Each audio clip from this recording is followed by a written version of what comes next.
بسم اللہ الرحمن الرحیم اللہم صلی وسلم وبارک علی سیدنا محمد وعلی آل محمد۔ اللہ کا لاکھ لاکھ کرم، اللہ کا شکر کہ ایک بار پھر عمران خان صاحب نے اور تحریک انصاف نے، میری جماعت نے مجھ پہ تیسری بار اعتماد کیا ہے اور اللہ نے ہمیشہ جو ہے لاج رکھی ہے۔ امید ہے انشاءاللہ ایک بار پھر اللہ سرخرو فرمائے گا اور اللہ موقع دے گا پاکستان کے اس ایوان میں جس کی طرف پوری امت مسلمہ کی نظریں ہیں، وہاں ایک بار پھر اسلام کی، پاکستان کی ایک نظریاتی جدوجہد کرنے کا، حفاظت کرنے کا، خدمت کرنے کا۔ میں بالخصوص مردان کے عوام کا شکر گزار ہوں، جس طرح انہوں نے مجھے 2 بار پاس کیا اور ایک بار جناب عمران خان صاحب کو بھی میرے حلقے سے پاس کیا۔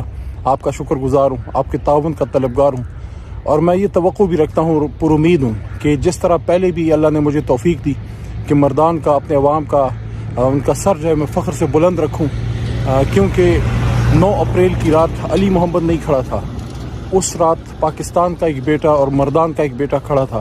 میں نے کچھ نہیں کیا، میں نے صرف آپ کے ووٹ کا حق ادا کرنے کی کوشش کی تھی۔ 9 اپریل کی رات جب اللہ تعالیٰ نے توفیق دی کھڑے ہونے کی، میں کھڑا رہا، اور جب اللہ تعالیٰ نے توفیق دی جیل میں کھڑے رہنے کی، مجھے آپ کی فکر ہوتی تھی کہ ایسا نہ ہو کہ میرے لوگوں کو کوئی یہ تانا دے کہ تمہارا مردان کا MNA جو ہے وہ کھڑا نہیں رہ سکا۔ میں نہیں کھڑا رہا، اللہ نے مجھے توفیق دی تھی۔ اللہ کی مدد کے بغیر اور آپ کی دعاؤں کے بغیر کچھ نہیں ہو سکتا۔ میں پاکستان کے عوام سے بھی مخاطب ہوں کہ یہ وقت پاکستان کے لیے ایک بھرپور سیاسی جدوجہد کرنے کا ہے۔ اس وقت آپ نے یہ نہیں دیکھنا کہ علی محمد کھڑا ہے، کون کھڑا ہے۔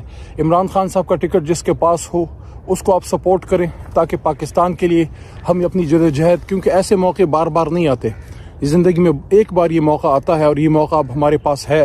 میں یہ بھی مانتا ہوں کہ بہت سے لوگوں کو جو ہے جو حقدار ہوں گے، ہو سکتا ہے ان کو ٹکٹ نہ ملا ہو، لیکن خان صاحب خود جیل میں ہیں، اور انشاءاللہ خان صاحب جب باہر آئیں گے، یہ بہت بڑی جماعت ہے، نظریاتی کارکنوں سے، وفاداروں سے انشاءاللہ یہ جماعت بہت سی جگہوں پہ کام لے گی۔ آپ جماعت کے ساتھ جڑ کے رہیں۔ سب سے بڑی مثال آپ کے سامنے میں ہی ہوں۔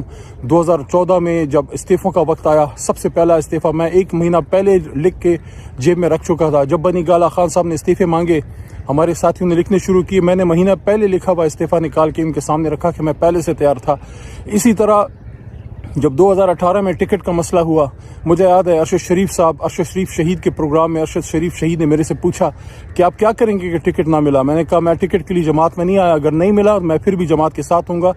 دل میں نے یہ فیصلہ کیا تھا کہ اگر مجھے ٹکٹ نہ ملا تو جو نظریاتی لوگ مجھے نظر آتے ہیں اس زمانے میں جو موجود تھے، اسد عمر بھائی اور شریار خان افریدی صاحب، ان کے تو کاغذات منظور ہو گئے ہیں، مراد سعید بھائی، میرے ذہن میں یہ تھا کہ میں ان کی کمپین کرنے نکل پڑوں گا، اور جب الیکشن ہو جائے گا پھر اسلام آباد میں اپنی پریکٹس اور پارٹی کی خدمت جاری رکھوں گا۔ اللہ نے کیا اور اللہ نے صبر کا پھل دیا۔ خان صاحب نے مجھے کہا کہ تمہیں تو کوئی مسئلہ نہیں ہے۔ خان صاحب میرے ساتھ کھڑے رہے، ورنہ بہت سے لوگ خلاف تھے، اور وہ میرا ٹکٹ ہو گیا۔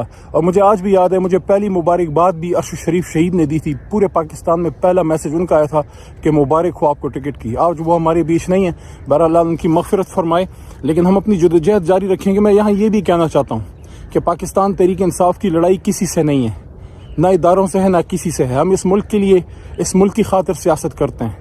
اس لیے میں یہ کہنا چاہتا ہوں کہ ہمیں اس وقت صرف اور صرف پاکستان کو ذہن میں رکھ کے سیاست کرنی چاہیے۔ ہماری سوچ ہی ہے۔ عمران خان صاحب نے خود رمضان المبارک میں یہ بات کی تھی زمان پارک میں، جب ان سے پوچھا گیا ایک اینکر کی طرف سے کہ جیتنے کے بعد لوگ ڈرتے ہیں کہ آپ انتقام کی طرف جائیں گے۔ انہوں نے کہا نہیں، جس طرح حضور نبی کریم صلی اللہ علیہ وسلم نے فتح مکہ کے بعد جو ہے عام معافی کا اعلان کیا تھا، اور اپنی امت کی سوچ تھی، ہم ان کے غلام ہیں، ان کے پیروں کی خاک ہیں، ہم بھی اسی طریقے سے جائیں گے۔ جیتنے کے بعد ہم کوئی سیاسی انتقام کی طرف نہیں جائیں گے، ہم پاکستان کو بہتر بنانے کی طرف جائیں گے۔ میری دعا ہے کہ جس طرح اللہ تعالیٰ نے مجھے ثابت قدم رکھا، ہمارے دوستوں کو ثابت قدم رکھا، ہمارے پورا پاکستان آج تحریک انصاف کے ساتھ کس طرح کھڑا ہے، میں آپ سب کو سلام پیش کرتا ہوں۔ 8 فروری کا دن وہ دن ہے جس دن ہم نے اس خواب کو سچا کرنا ہے، کیونکہ دیکھیں پاکستان مضبوط ہوگا تو امت مسلمہ مضبوط ہوگی۔ جو صوفی محمد برکت علی صاحب کی پیشن گوئی تھی نا کہ پاکستان اور اسلام آباد اور پاکستان کی ہاں اور نہ میں دنیا کی ہاں اور نہ کے فیصلے ہوں گے، وہ وقت آ چکا ہے۔ ہم فلسطین کی، مسجد اقصیٰ کی، کشمیر کی بات تب کر سکیں گے توانا طریقے سے جب ہمارا اپنا ملک مضبوط ہوگا، ہماری معیشت مضبوط ہوگی، ہماری ایجوکیشن، ہماری فارن پالیسی، انٹرنل سیکیورٹی، یہ ساری چیزیں۔ اس لیے اب یہ وقت ہے۔ خان صاحب جیل میں ہیں، یہ ٹکٹ ان کی امانت ہے جو مجھے ملا ہے یا آپ دوستوں کو جن کو بھی ملا ہے، اس کو صرف اپنی ذاتی ایک سیاسی جنگ نہ سمجھیں، اس کو پاکستان کی بقا کی جدوجہد سمجھیں. پورے پاکستان تحریک انصاف کے ورکر، سپورٹرز، ووٹرز کو سب کو کہنا چاہتا ہوں، یہ نہ دیکھیں کون کھڑا ہے، یہ دیکھیں کس کا آدمی کھڑا ہے. عمران خان صاحب کا ٹکٹ پاکستان کی سیاسی جدوجہد کے لیے انشاءاللہ ایک بار پھر اقوام متحدہ میں یہ صدا جو گونجے گی، انشاءاللہ پورا اقوام عالم ایک بار پھر سنے گا کہ ایاک نعبد و ایاک نستعین.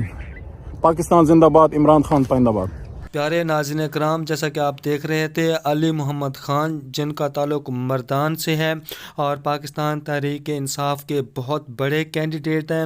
میں آپ کو ایک بات یاد دلاتا ہوں کہ جب عمران خان صاحب کو سیٹ سے ہٹا دیا گیا تھا تو یہ وہی علی محمد خان ہے جنہوں نے کہا تھا میں اپنے لیڈر عمران خان کو دوبارہ اسی سیٹ پہ بٹھاؤں گا، بیٹھتا دیکھوں گا انشاءاللہ. تو یہ لیڈر ان کی تعارف کرانے کی ضرورت نہیں ہے، بہت ہی اچھے لیڈر ہیں، نام نہاد لیڈر ہیں، اور مجھے امید ہے کہ علی محمد خان بہت بڑے مارجن کے ساتھ سیٹ نکالیں گے. اور اب دیکھتے ہیں کہ مردان کی عوام کتنا ان کو سپورٹ کرتی ہے، کتنا پاکستان تحریک انصاف کو سپورٹ کرتی ہے. پیارے ناظرین، آپ سے گزارش ہے کہ پاکستان تحریک انصاف کا یہ چینل نیا پاکستان ڈیجیٹل، اس کو سبسکرائب کر دیں اور ویڈیو کو لائک کر دیں.